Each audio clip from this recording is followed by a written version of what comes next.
Thanks for staying with us. So our hot topic today, last week, Group Managing Director and Chief Executive Officer, Nigerian National Petroleum Company Limited, Mele Kyari, hinted that a litre of petroleum may sell between 320 naira and 340 naira in 2022.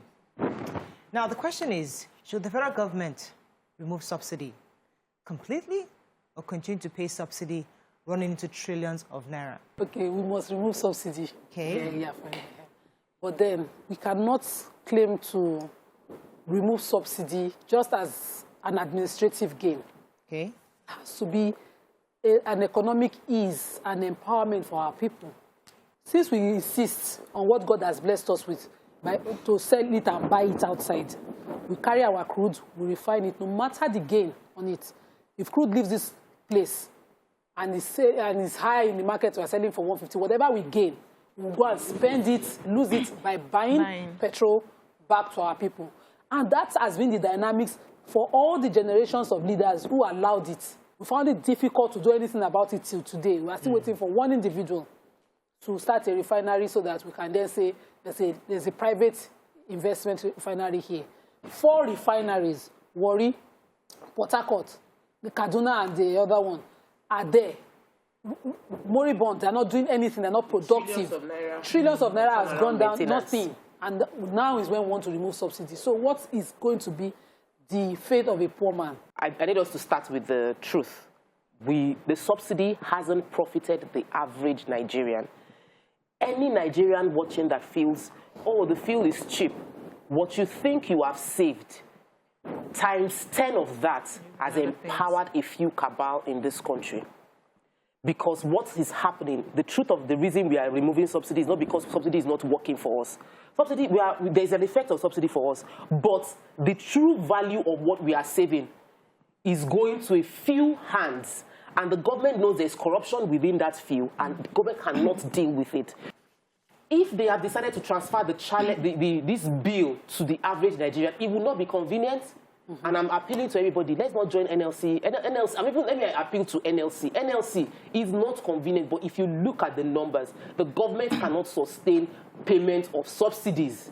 So NLC should agree and let us quickly work towards finding removing subsidy and finding what else we would put the money into. Now, those thieves that haven't been prosecuted, how difficult is it to find these thieves? I mean, it shouldn't be that difficult. So, just like, I like the way you put it, that instead of finding them, prosecuting them and stopping them from stealing, you rather the easy way out of making me pay more for it. But I think that's something that we need to highlight. But this part of the 5,000 naira, now, let me come to you on that. What are your thoughts on, would it achieve that palliative that Nigerians are seeking, that, okay, if you cannot pay 350 naira for the fuel, this 5,000 I'm giving you, I'm subsidizing it, so you can even use that one to buy your fuel.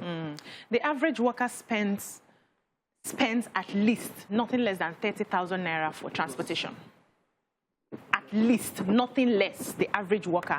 Let's not even talk about minimum wage and how much they pay. So that 5,000 naira is nothing. It will not do anything. It will not lift any Nigerian out of poverty. It will not even cushion any effect. That's one. Secondly, we don't have a problem with removing subsidy, but I do not understand the way the government seems to carry out its plans without proper planning, proper providing of options. So you need to tell us the truth. Subsidy hasn't served us. We want to take it out, but we have a plan of 10 years. Give us 10 years and bear this hardship. Make your projection. Show us that in 10 years, at the end of 10 years, we would have set up so and so refineries. We don't trust them. Hold on. We don't trust them.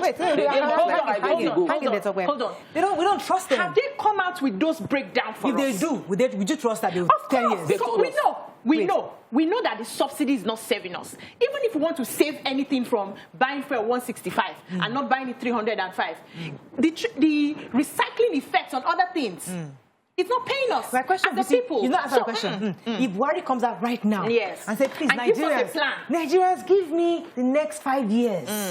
I'm going to build the refineries. Yes. Please, take this hardship. Would you believe him? Yes, I believe him. I will believe him if he has a plan. So as we are now, every government comes with one plan. And this one I thought they would do it, but since they have failed us, we are moving. Let's be looking at 2023 already. Let's have a plan. Let these ones not bother removing subsidies. They don't have the power to. Let's have an election. Let somebody that will give us a plan on when I remove subsidy.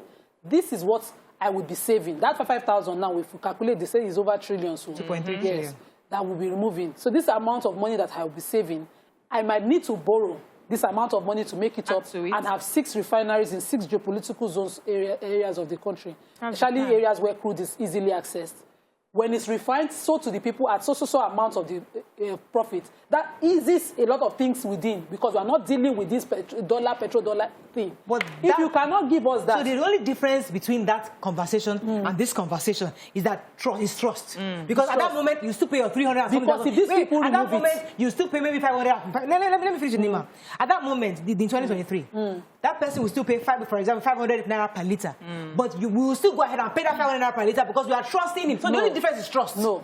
In the immediate, when he removes subsidy, prior to when this plan, that we see that they must execute. And there are a lot of grounds for gross misconduct, but we don't have a say. We don't have national assembly. Wait, I'm not trying to understand. If we remove subsidy, within a 2-year period, nobody will be buying fuel for 500. You can't buy what you have. Nyma, you've not answered my question. You are paying cost of importation. Today is January. Today is January 2023. Yes. No, May 2023. I have won election. I'm President Murayo, right? 2023, I have won presidency. My first speech is that I am removing subsidy today. January, May 2023. I'm removing subsidy today, and trust me that in the next 2 years, I will be. So between this year and the second year, you pay 500 naira per litre. And is Nyma now willing to pay that 500 naira per litre? Why not? When I can see a future. Because you are trusting. So again, the difference between that conversation and this conversation is trust. It's trust. So that landed me to my point of a plan. That you're supposed to project a plan, but now Nyma is telling us that you do not trust this particular government. This was not trust. The trust is not just based on emotion; it's based on antecedents. People don't have to plan, so you can't trust them. That the next president will have this. No, hold on. What makes you think that the next one will be trustworthy? The challenge of expecting political offices to create transformation is not sustainable. We have a ministry. The ministry, the permanent secretaries, they are there year in, year out, regardless of any political office holder. And we must begin to hold those people accountable. Because what happens is, when you do your forensic audits, you call the minister. The minister will say, I was not the one in charge when this thing happened. The new one will say, political statement. It was not me. So the accountability needs to come from permanent secretaries, directors in the ministries, and they should be the one held accountable to drive whatever change. Let me because power will always change hands every 4 years.